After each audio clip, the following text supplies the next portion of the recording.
There's a silent message our bodies send when the kidneys are under strain, and it often hides in a single blood test number: creatinine. For many people over 50, that number begins creeping up, and the doctors say, your kidneys are working too hard. But what does that really mean?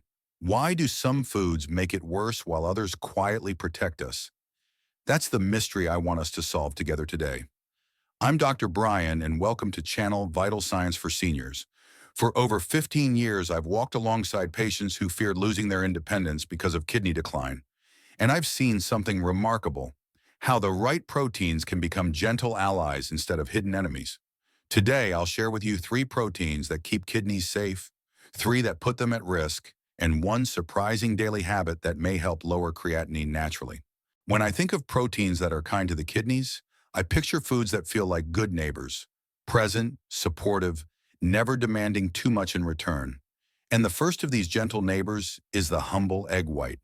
For years, I've had patients come into my office looking tired, bloated, or discouraged after trying to stick with the high-protein diets that their friends or the latest magazine recommended. One woman, Margaret, 67, loved her morning omelets but felt exhausted afterward. When her labs came back, her creatinine was inching upward. We switched her from whole eggs to pure egg whites. Within months, her kidneys weren't struggling as much, her energy improved, and she felt proud knowing she was nourishing her body without adding to its burden. Egg whites are almost like the gold standard of safe protein, rich in amino acids but without cholesterol, fat, or high potassium and phosphorus levels that strain kidneys. They digest cleanly, producing far less nitrogen waste than heavy proteins like beef or dark fish. Imagine your kidneys like a water filter. Pouring thick sludge through it clogs it quickly, but pouring clear water keeps it flowing. Egg whites are like that: clear water, protein without the sludge. The National Kidney Foundation has even labeled them one of the safest protein choices for kidney patients. But there's a catch. Store-bought liquid whites can contain preservatives or added sodium, so it's best to stick with pure eggs you crack yourself, or labels that say 100% egg whites. Even something this safe can be spoiled by hidden ingredients. From the farm we move to the sea, and here we find another ally: white fish like cod, tilapia, or haddock. Now, fish has long been considered a heart-healthy food, but not all fish are equal when kidneys are struggling. The darker, oilier fish, though nutritious, can create more metabolic waste and higher phosphorus levels. Whitefish, on the other hand, provides a lean, clean form of protein, about 20 grams per serving, without the extra fat and cholesterol. More importantly, it has fewer purines, compounds that can break down into uric acid, putting more pressure on the kidneys. I remember David, a retired teacher in his 70s, who loved his weekly steak dinners, but often complained of joint pain and fatigue afterward. When we swapped his red meat for baked cod twice a week, he noticed not only less stiffness, but also clearer energy. Science backs this up. A study from the University of Washington found that patients eating white fish had fewer spikes in creatinine levels compared to those eating beef. But again, preparation matters. A simple bake or steam with lemon, olive oil, and fresh herbs preserves the benefits. Processed or breaded fish often hide sodium phosphates, silent saboteurs that undo the good. And whenever possible, choose wild-caught rather than farm-raised, since farming practices can introduce additives that inflame the gut and indirectly the kidneys. And then we step onto a different path, away from animals and into the world of plants, where an ancient grain called quinoa offers a surprising gift. Quinoa is one of the rare plant foods that contains all 9 essential amino acids, making it a complete protein, much like meat. Yet it breaks down with far less nitrogen waste, giving kidneys a welcome reprieve. Think of it as protein wrapped in kindness. For older adults, it's also a source of magnesium, which helps regulate blood pressure and supports heart health, 2 areas intimately tied to kidney function. I recall a patient, Helen, who was skeptical at first. Grains can't be real protein, she told me.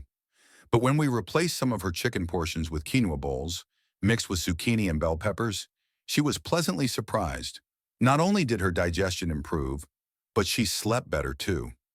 Research from Ohio State University shows that people eating more alkaline-forming grains like quinoa had slower progression of kidney dysfunction, The key, however, is preparation. Always rinse quinoa before cooking to remove bitter saponins, and avoid pre-flavored packages that sneak in sodium or broth mixes. 1 cup cooked per meal is plenty. Too much can still raise phosphorus and potassium levels. What unites these three proteins, egg whites, whitefish, and quinoa, is their gentle footprint.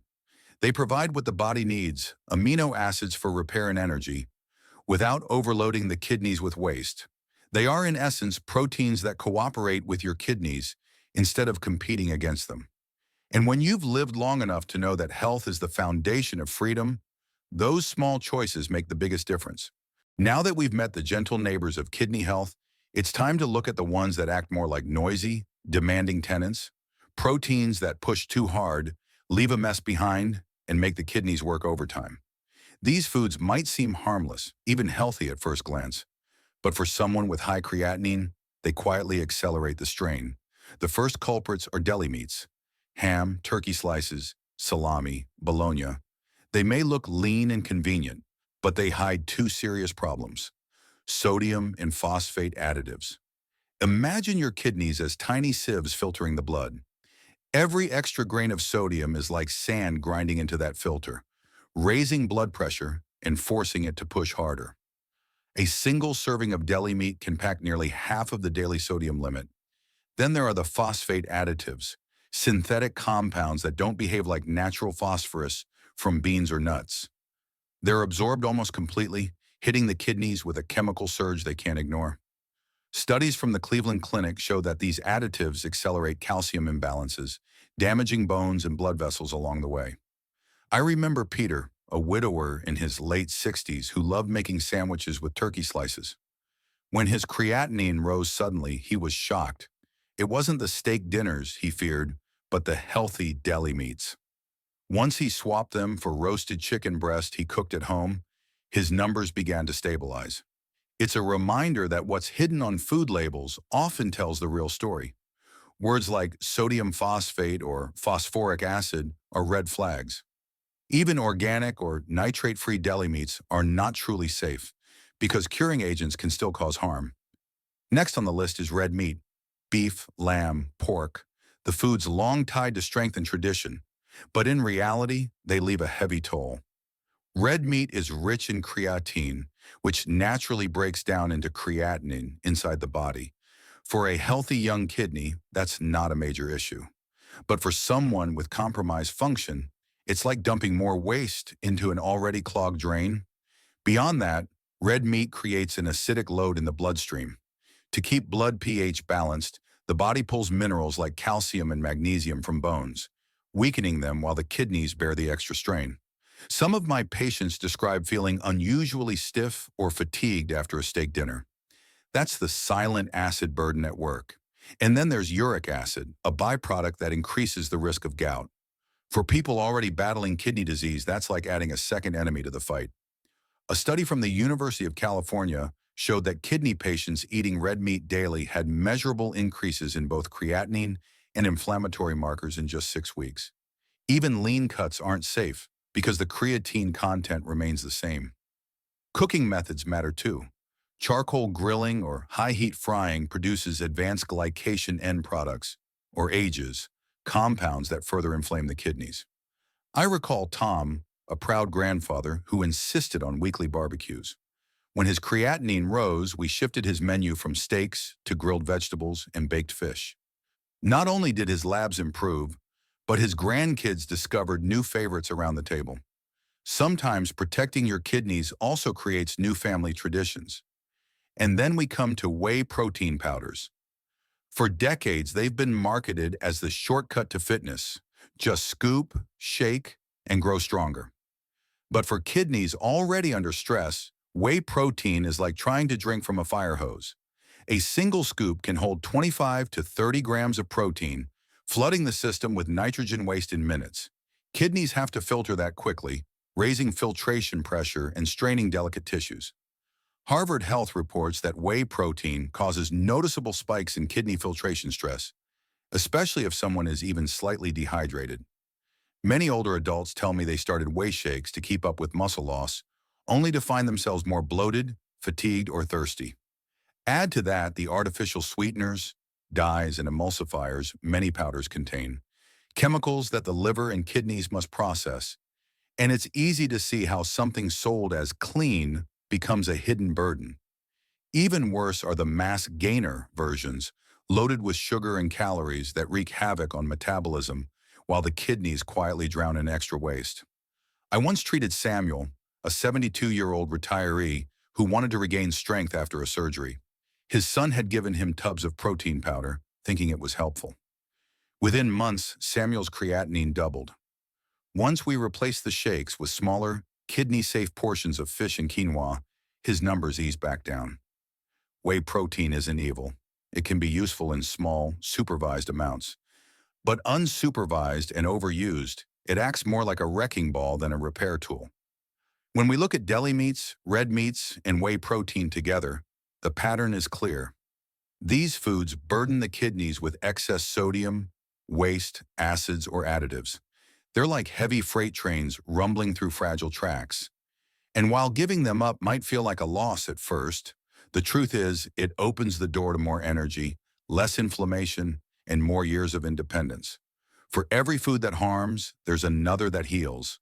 Choosing wisely is the power we all hold. Food isn't the only lever we can pull when it comes to protecting our kidneys. Sometimes it's not just what we eat, but when. One of the most surprising and hopeful strategies I've seen in recent years is something called gentle intermittent fasting. Now don't worry, I'm not talking about extreme fasting or going hungry for days. I'm talking about a balanced rhythm that gives your kidneys a chance to rest, like closing the shop for the night so the workers inside can clean up without new deliveries piling in. Imagine your kidneys as a busy office. Every meal is like a stack of papers landing on their desk. When you eat from morning until bedtime, that desk never clears. Gentle fasting creates a pause. Maybe 12 hours on, 12 hours off, or 14 hours fasting with a 10-hour eating window.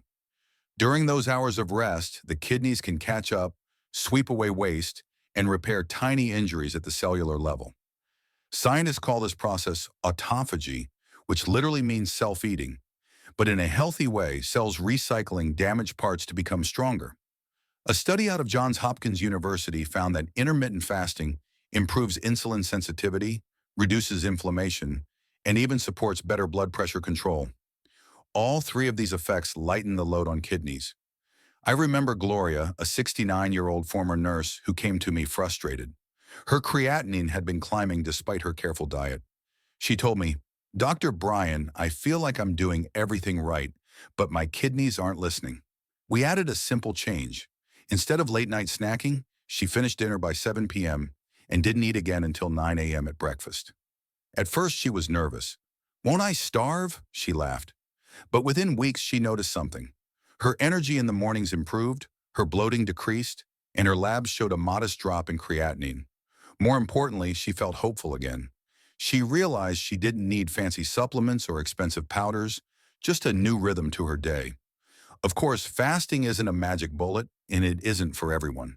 People with type 1 diabetes, those who take insulin, or those with certain medical conditions must be cautious. Fasting must always be paired with hydration. The kidneys need water to flush waste, and without it, fasting can backfire. I often tell patients, think of water as the river that carries away the garbage. Without the river, the garbage just piles up. So during fasting hours, sipping plain water or herbal teas without sugar is essential. For older adults, I suggest starting gently, maybe a 12-12 window. That might look like breakfast at 8 a.m., lunch around noon, and dinner at 8 p.m., then no food until the next morning. Once that feels comfortable, shifting to a 14-10 pattern, say eating between 9 a.m. and 7 p.m., can add more benefit without strain. The key isn't rigidity, but sustainability. Some people fast 5 days a week and relax on weekends. Others shift their windows depending on family meals. Flexibility prevents resentment, and the kidneys don't demand perfection, just consistent relief. Physiologically, fasting reduces the constant flood of protein breakdown products.